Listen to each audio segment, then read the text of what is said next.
Assalamualaikum warahmatullahi wabarakatuh. Perkenalkan, nama saya Diasta Melani. Saya akan mempresentasikan hasil tugas saya tentang manajemen risiko pada PT Ultra Jaya Mill Industri dan Trading Company Tbk. Profil perusahaan PT Ultra Jaya Mill Industri dan Trading Company Tbk. Perusahaan ini didirikan oleh Ahmad Prawira Wijaja pada tahun 1958 yang awalnya adalah industri rumahan, kemudian berkembang dan go publik pada tahun 1990. Produk yang dihasilkan dari perusahaan ini adalah susu, UHT, teh siap minum, dan minuman kesehatan. Teknologi pada perusahaan ini sudah menggunakan teknologi UHT dan kemasan aseptik. Selain itu, jangkauan pasar dan distribusi yang luas mencakup nasional dan internasional. PT Ultra Jaya Mill Industri dan Trading Company Tbk atau ULTJ merupakan salah satu pemain utama dalam industri makanan dan minuman di Indonesia, khususnya dalam produk susu UHT dan minuman kesehatan. Seperti perusahaan besar lainnya, ULTJ tidak lepas dari berbagai resiko yang mempengaruhi kinerja dan keberlanjutan bisnisnya. Dalam analisis ini, kita akan berfokus pada jenis resiko krusial, terutama resiko operasional dan resiko likuiditas, yang keduanya memiliki potensi dampak signifikan terhadap stabilitas finansial dan operasional perusahaan. Identifikasi resiko utama. Yang pertama adalah itu resiko operasional. Resiko ini melibatkan gangguan dalam proses produksi, distribusi, dan logistik. Contohnya itu kerusakan mesin produksi yang menyebabkan terlambatnya pengiriman produksi ke pasar. Yang selanjutnya itu seperti gangguan pasokan bahan baku susu akibat cuaca ekstrim menurunkan kapasitas produksi harian. Yang kedua adalah resiko likuiditas. Resiko ini muncul ketika perusahaan kesulitan memenuhi kewajiban jangka pendeknya, seperti penurunan penjualan musiman, menyebabkan saldo kas menipis, dan mengganggu pembayaran kepada pemasok. Selain itu, seperti piutang dagang yang menumpuk dari distributor, memperlambat arus kas masuk. Apa sih resiko operasional? Resiko operasional adalah resiko kerugian yang timbul dari kegagalan proses internal, manusia, sistem, ataupun dari proses eksternal. Dalam konteks PT Ultra Jaya, resiko ini mencakup seluruh rantai nilai dari pengadaan bahan baku hingga distribusi akhir. Identifikasi resiko operasional. ULTJ menghadapi resiko dari berbagai aspek, seperti yang pertama adalah pasokan bahan baku, yang dimana fluktuasi cuaca, wabah ternak, ataupun keterbatasan peternak bisa mengganggu pasokan susu.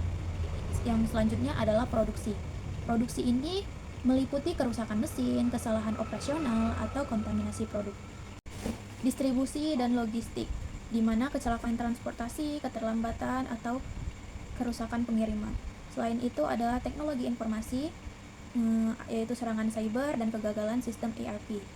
Yang terakhir adalah kepatuhan dan regulasi, yang mana pelanggaran lingkungan atau perubahan kebijakan pemerintah. Analisis resiko operasional. Probabilitas atau kemungkinan terjadi. Yang pertama ada tinggi. Resiko yang sering terjadi atau memiliki faktor pemicu yang sering muncul, misalnya human error, fluktuasi harga bahan baku tertentu. Yang kedua adalah sedang. Resiko yang sesekali terjadi atau memiliki faktor pemicu yang tidak selalu ada, misalnya kerusakan mesin skala kecil, keterlambatan pengiriman sesekali. Yang ketiga adalah rendah. Resiko yang jarang terjadi atau memiliki faktor pemicu yang sangat spesifik, misalnya bencana alam besar yang mempengaruhi seluruh pasokan susu, dan serangan siber tingkat tinggi. Dampak, konsekuensi jika terjadi. Yang pertama adalah kritis. Dampak yang dapat menyebabkan kerugian finansial besar, penghentian operasional jangka panjang, penarikan produk massal, atau kerusakan reputasi yang parah. Yang kedua adalah signifikan. Dampak yang menyebabkan kerugian finansial yang berarti gangguan operasional jangka pendek atau penurunan kepercayaan konsumen.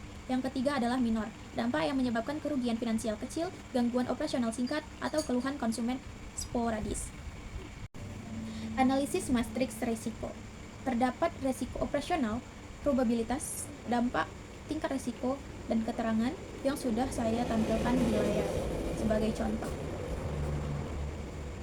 sehingga bisa dipahami dan disimpulkan bahwa kontaminasi produk, meskipun jarang, sangat beresiko karena berdampak pada reputasi. Selain itu, human error sering terjadi, namun dampaknya relatif kecil. Evaluasi resiko operasional. Setiap resiko dikategorikan untuk menentukan prioritas penanganan. Tinggi atau krisis harus segera ditangani, contohnya kontaminasi produk. Sedang atau signifikan memerlukan tindakan kontrol. Contohnya kerusakan mesin atau keterlambatan distribusi. Rendah atau minor, dapat diterima tetapi tetap perlu dipantau. Contohnya human error ringan. Tujuan evaluasi adalah memilih strategi mitigasi yang sesuai agar resiko tidak mengganggu keterberlanjutan operasional. Resiko likuiditas. Resiko likuiditas adalah resiko ketidakmampuan perusahaan untuk memenuhi kewajiban finansial jangka pendeknya pada saat jatuh tempo. Bagi PT Ultra Jaya, resiko ini berkaitan erat dengan kemampuan perusahaan untuk mengubah aset menjadi kas secara cepat tanpa mengalami kerugian signifikan guna membayar pemasok, gaji karyawan, atau utang bank. Faktor resiko likuiditas di ULTJ terdiri dari penurunan penjualan atau keterlambatan pembayaran pelanggan. Selain itu adalah kenaikan mendadak harga bahan baku. Selanjutnya adalah biaya operasional yang tidak terduga. Lalu utang jangka pendek yang menumpuk, sulit mendapat pinjaman atau kenaikan bunga pinjaman, dan yang terakhir adalah aset tetap sulit diuangkan cepat. Analisis dan evaluasi resiko likuiditas. Indikator utama analisis ini adalah current ration atau lebih besar satu menandakan kondisi aman. Yang selanjutnya adalah quick ration, yaitu tanpa persediaan, lebih konservatif. Yang ketiga adalah cash ration, yaitu hanya kas yang dihitung. Selanjutnya adalah cash flow operasional, yaitu jika negatif, tanda bahaya. Selanjutnya yang terakhir adalah cash conversion cycle, yang berarti makin pendek makin baik. Selanjutnya adalah evaluasi resiko. Evaluasi resiko ini jika rasio dan arus kas buruk, berarti resikonya tinggi. Jika bergantung pada piutang atau satu bank saja, berarti resikonya sedang. Jika arus kasnya kuat atau jika kasnya kuat dan pendanaannya lancar, berarti resikonya rendah. Strategi penanganan resiko likuiditas. Langkah-langkah strategisnya itu pengelolaan arus kas. Yang pertama adalah proyeksi kas yang teratur, yang kedua adalah menekankan pengeluaran tidak penting. Selanjutnya adalah manajemen piutang yang terdiri dari kredit ketat dan penagihan aktif, diskon untuk pembayaran cepat. Yang ketiga adalah rencana darurat, yang terdiri dari jual aset yang tidak produktif dan tunda investasi saat krisis. Selanjutnya adalah persediaan dan utang usaha, yang terdiri dari JIT untuk efisiensi dan negosiasi pembayaran lebih panjang. Serta yang terakhir adalah cadangan kas dan pendanaan, yang terdiri dari dana darurat, akses ke banyak bank, dan penerbitan obligasi jika perlu. Hasil penelitian risiko operasional terdiri dari kerusakan mesin dan gangguan produksi. Ditemukan bahwa gangguan pada peralatan produksi dapat menghambat distribusi dan memenuhi permintaan pasar. Perusahaan telah mengadopsi pemeliharaan berkala, namun tetap perlu meningkatkan sistem otomatisasi dan pengawasan kualitas. Selanjutnya adalah ketergantungan pada bahan baku segar. Pasokan susu segar sangat tergantung pada cuaca dan mitra peternak. Hal ini menimbulkan risiko pasokan dan harga. ULTJ telah mulai melakukan diversifikasi pemasok sebagai langkah mitigasi. Selanjutnya adalah human error. Kesalahan manual dalam operasional ditemukan cukup sering. Meski dampaknya tergolong ringan, diperlukan pelatihan rutin dan SOP yang diperbarui secara berkala. Selanjutnya adalah resiko teknologi informasi. Sistem ERP perusahaan cukup baik, namun masih rentan terhadap serangan cyber. Belum ditemukan bencana TI atau teknologi informasi besar, namun resiko besar perlu diawasi dengan peningkatan sistem keamanan. Selanjutnya adalah resiko likuiditas. Resiko likuiditas ini terdiri dari current ration dan quick ration. ULTJ mencatat rasio likuiditas di atas 1 yang menunjukkan kemampuan cukup baik dalam memenuhi kewajiban jangka pendek. Selanjutnya adalah arus kas operasional. Meskipun umumnya positif, perusahaan tetap menghadapi tekanan dari piutang distributor yang menumpuk dan pengeluaran mendadak dari biaya produksi. Selanjutnya adalah ketergantungan pada pelanggan besar. Beberapa distributor besar memiliki pengaruh signifikan terhadap arus kas. Jika terjadi gagal bayar, hal ini bisa langsung berdampak pada likuiditas perusahaan.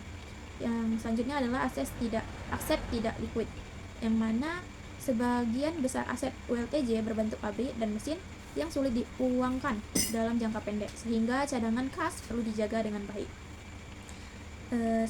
Dan yang terakhir adalah efektivitas strategi pengelolaan resiko. Itu terdiri dari strategi pengelolaan resiko yang diterapkan ULTJ relatif adaptif dan progresif. Selanjutnya pendekatan melalui diversifikasi pemasok, SOP operasional, hedging keuangan, dan compliance audit terbukti membantu perusahaan tetap stabil selama periode volatil. Namun peningkatan dalam digitalisasi dan efisiensi rantai pemasok dan pengelolaan piutang masih perlu untuk diperkuat manajemen resiko di masa depan. Resiko operasional dan likuiditas sangat penting dalam keberlanjutan atau keberlangsungan PT Ultra Jaya. Perusahaan harus mengidentifikasi, menganalisis, mengevaluasi, dan menindaklanjuti sehingga pengeluaran risiko yang baik dapat meningkatkan efisiensi, menjaga reputasi perusahaan, dan menjamin keberlanjutan usaha. Selanjutnya adalah kesimpulan. Berdasarkan analisis terhadap PT Ultra Jaya Mill Industri Tbk, dapat disimpulkan bahwa perusahaan mengalami berbagai risiko yang dapat mempengaruhi kinerja dan keberlanjutan operasionalnya. Risiko operasional yang signifikan meliputi gangguan dalam proses produksi akibat kerusakan mesin, keterlibatan pasokan bahan baku susu, serta inefisiensi dalam pengelolaan piutang dan persediaan. Selain itu, risiko human error dan distribusi juga menjadi faktor yang harus diantisipasi. Di sisi lain, risiko likuiditas muncul dari penurunan penjualan musiman, ketergantungan terhadap pelanggan besar atau distributor, serta tekanan arus kas akibat piutang dagang yang menumpuk dan biaya produksi tak terduga. ULTJ juga dihadapkan pada resiko pasar, strategi dan kepatuhan terhadap regulasi, terutama dalam menghadapi fluktuasi harga bahan baku dan perubahan kebijakan pemerintah. Meskipun demikian, strategi pengelolaan risiko yang diterapkan perusahaan secara umum sudah cukup efektif. Terlihat dari baiknya rasio solvabilitas dan nilai economic value added atau EVA yang positif. Pendekatan seperti audit internal, diversifikasi pemasok, dan penerapan prinsip kehati-hatian telah membantu perusahaan menjaga stabilitasnya. Namun demikian, perusahaan tetap perlu melakukan evaluasi dan penguatan dalam berbagai aspek, terutama dalam peningkatan efisiensi operasional, memperbaiki pengelolaan arus kas, memperkuat inovasi produk untuk menjaga daya saing di pasar, serta menerapkan prinsip ESG atau Environment, Social, dan Governance secara berkelanjutan. Dengan pengelolaan risiko yang terintegrasi dan adaptif, PT Ultra Jaya dapat mempertahankan posisinya di industri dan memastikan keberlanjutan usahanya di masa depan. Segitu saja presentasi dari saya. Terima kasih. Wassalamualaikum warahmatullahi wabarakatuh.